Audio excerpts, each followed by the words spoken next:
The Lone Man on the Ridge, Episode 2. 5 weeks of silence. 3 days had passed since Jack sent those 3 strangers back down the mountain.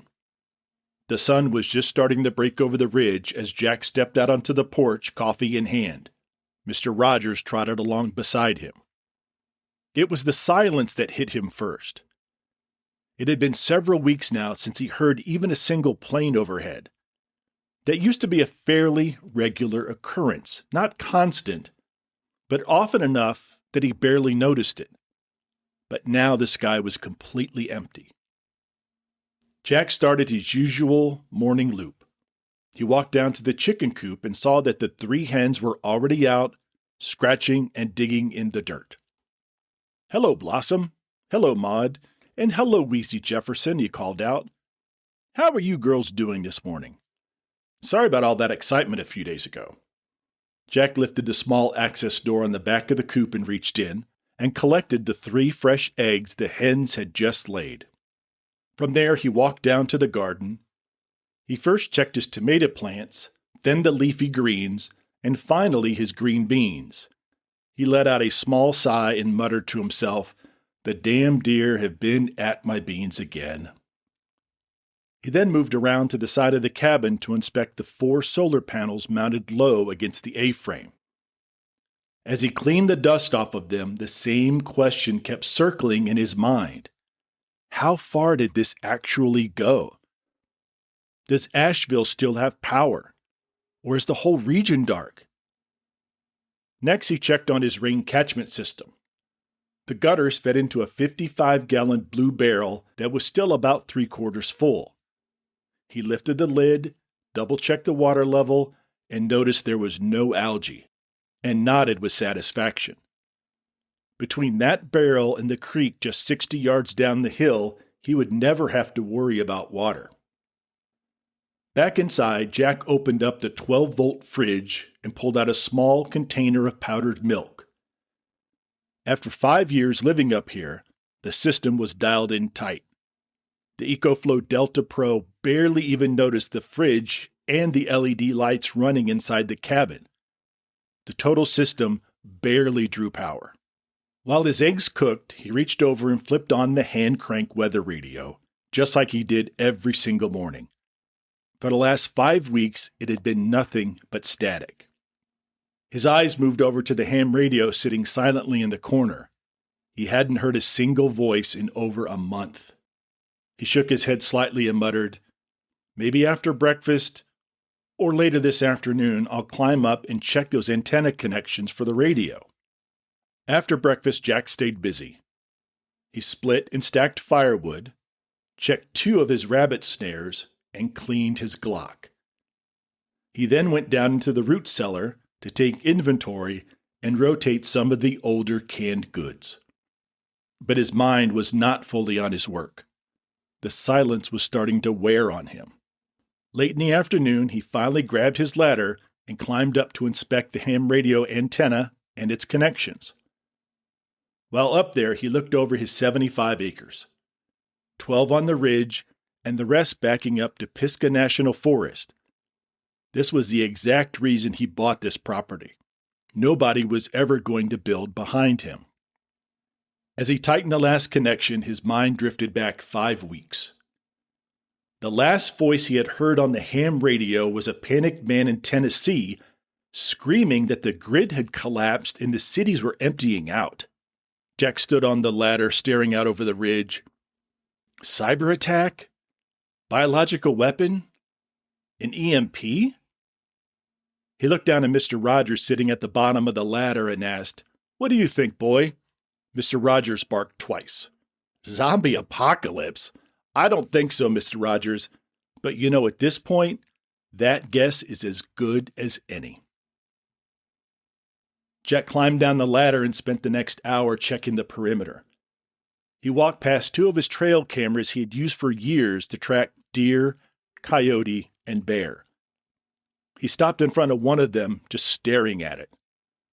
He really did not want to pull these off the game trails, but the situation had changed. 3 people knew exactly where he lived. That fact sat heavy in his gut. He continued down the ridge and checked his old tripwires, just a couple soup cans he'd strung up years ago.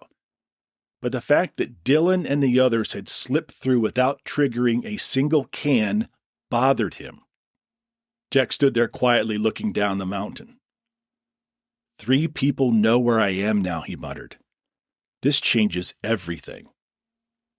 He thought about his old pickup truck hidden under camouflage netting down near the old logging road at the bottom of the ridge.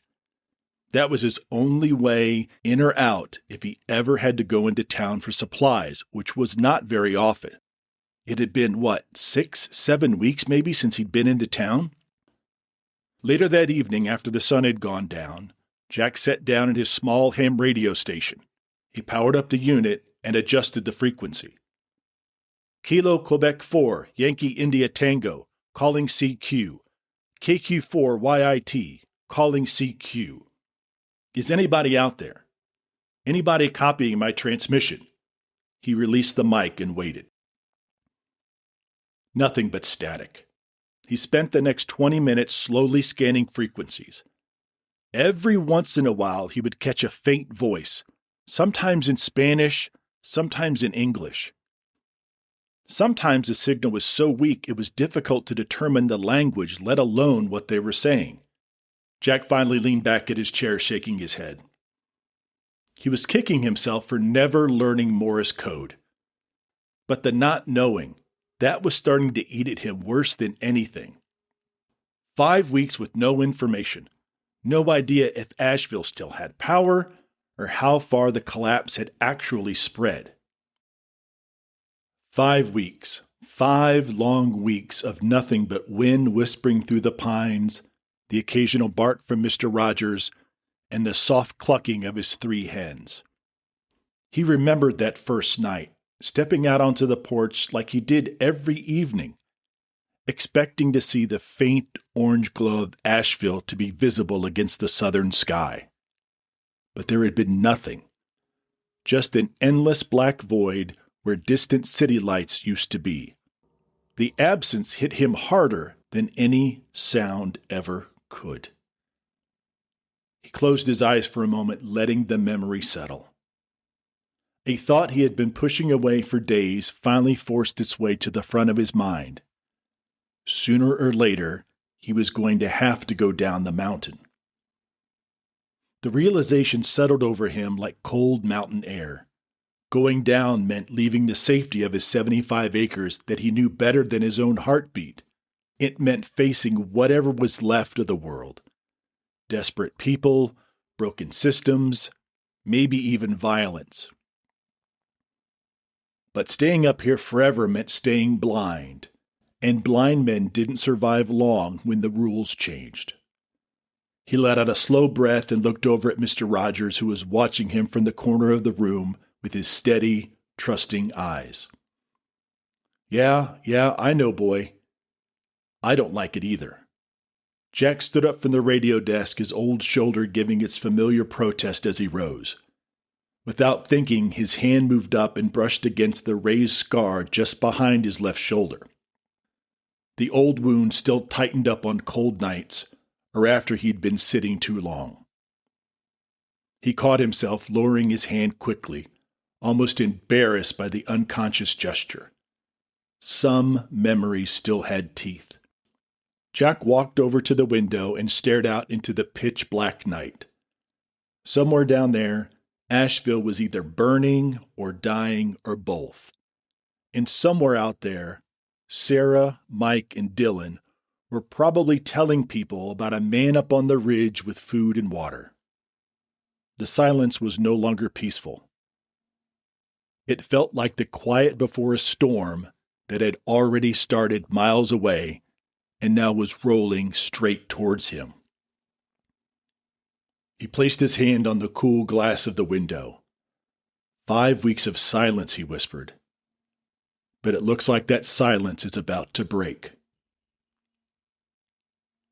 This has been The Lone Man on the Ridge, Episode 2, 5 Weeks of Silence.